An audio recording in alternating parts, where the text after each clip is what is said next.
Welcome to the Tales of Success podcast, a show about Labradors and achieving training success. Hello, and welcome to the Tales of Success podcast with me, Vikki Sharp. In this podcast, I'll tell you about the 3 elements that you need to achieve training success and why getting this right can affect all of your training, particularly loose lead walking.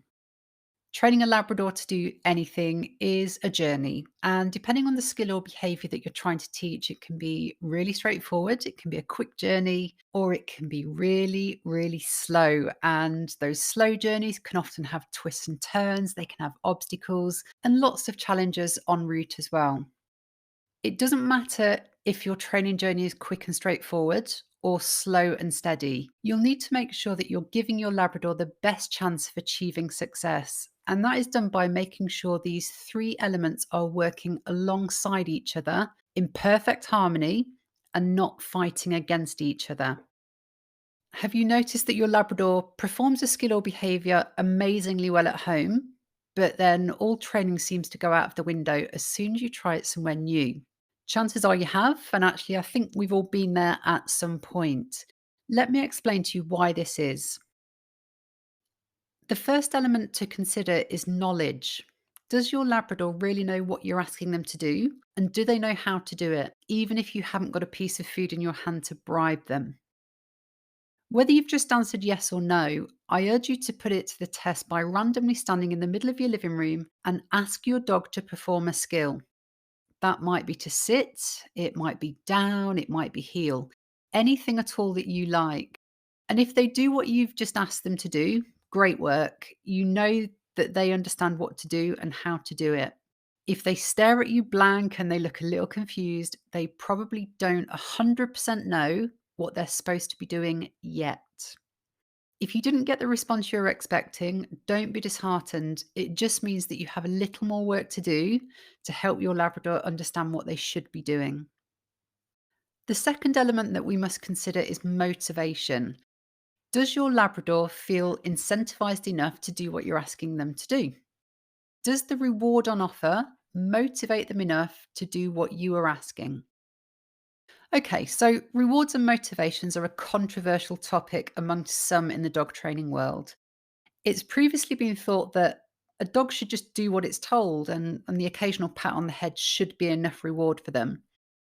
This is a bit of an outdated approach in my mind, and I strongly believe that we need to motivate and reward our dogs for the hard work that they do. Your Labrador must know that they're going to be incentivized, acknowledged, and rewarded for performing the jobs that we ask of them.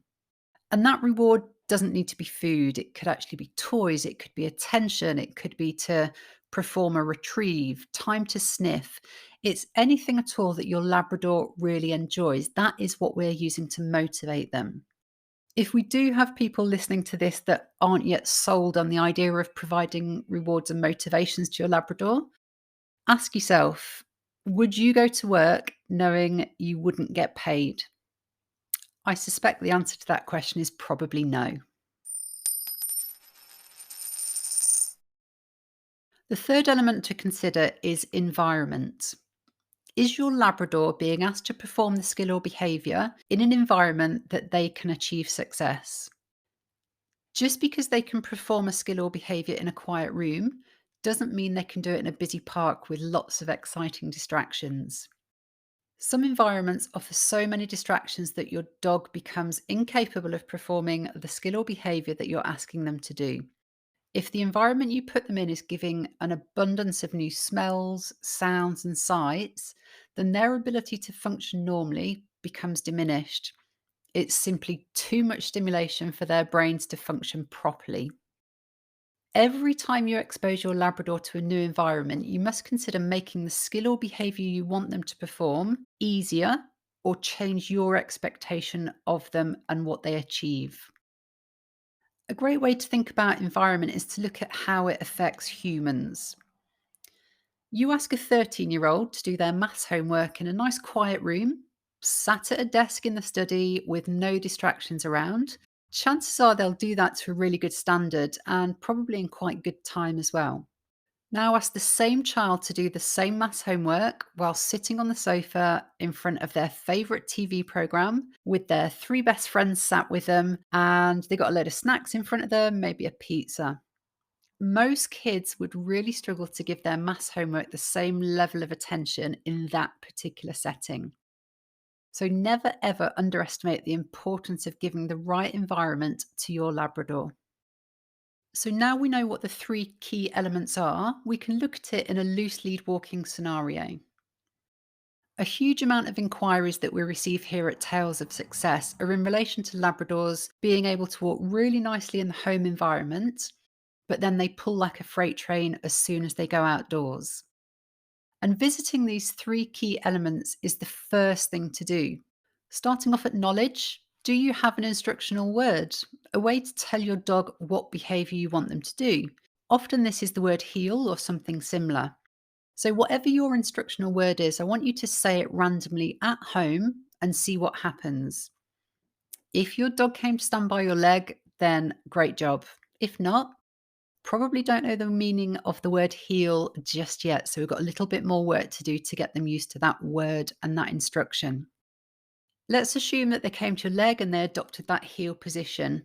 You can now move on to the next element, which is motivations.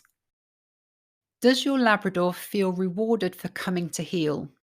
Was the reward that you gave them good enough to get them to do it again and again and again? And is it good enough to get them to do it in a different location? Or are you going to need to give them something a little bit more special?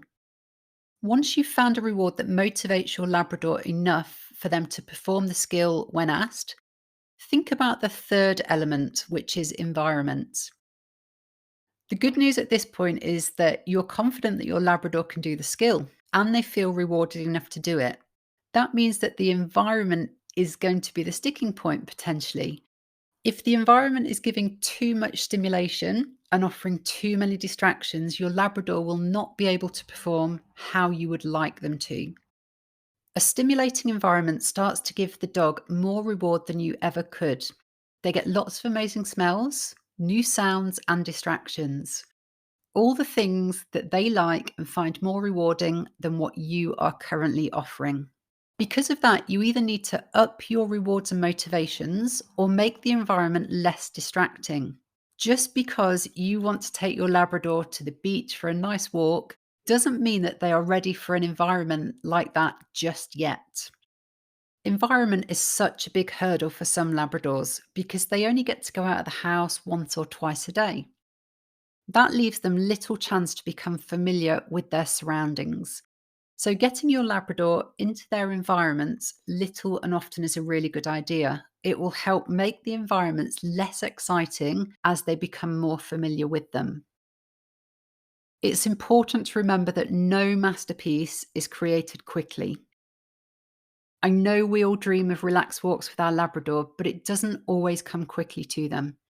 Having a plan and being consistent will help you reach your end goal. And without all of these three elements being in play, you simply won't achieve the results that you hope for. I could talk for quite literally hours about loose lead walking and how to get it right. If you want to delve into it in much more detail, I recommend you join us at one of our lead walking masterclass webinars, or you can contact us at talesofsuccess.com. But for now, I do hope this podcast has given you plenty to think about to help you with your training journey.